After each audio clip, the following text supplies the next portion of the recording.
The Urbaser transaction was a $4.2 billion transaction, which is the largest deal that we've transacted on in Europe. The complexities in the transaction were manifold, but clearly handling complexity is what we do. I would call it a marquee deal, just given its size, the undertaking that it represents, our commitment to not only the European market, but the Spanish market. That commitment was there. It's just nice to express it via a transaction like this.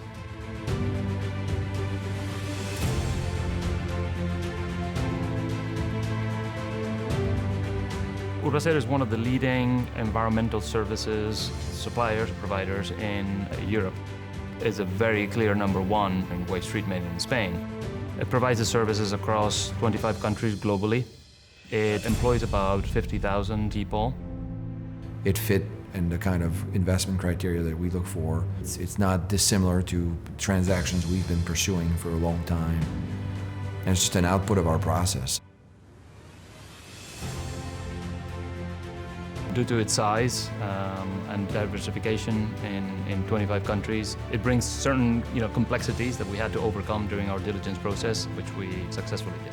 It was important to build a relationship with the seller and the speed of execution and the general deal dynamics that were important for them. The team was there, I was there, even in the middle of COVID, and building a rapport with not only the management team, but also with the seller. And so the high touch, the ability to speak the language, the ability to be on the ground, to be at home in the home market made a difference.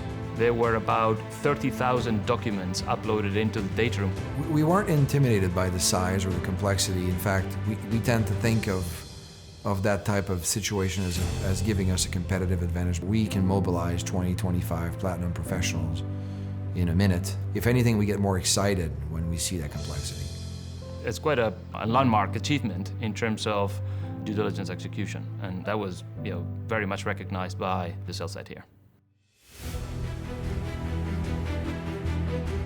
There's a lot to do with Urbaser, both strategically and operationally. The investment is a highly resilient sector with strong growth based on a push towards circular economy and greener waste management sort of technologies. There's a very big ESG component to the Urbaser story, to what the company does, ultimately helps clean up the planet. It generates 250,000 tons of composting product for agricultural purposes. More than a quarter of its fleet, it's already low or zero emission. It actually generates 1,400 gigawatts of energy that go into the network. We have a good platform to build from.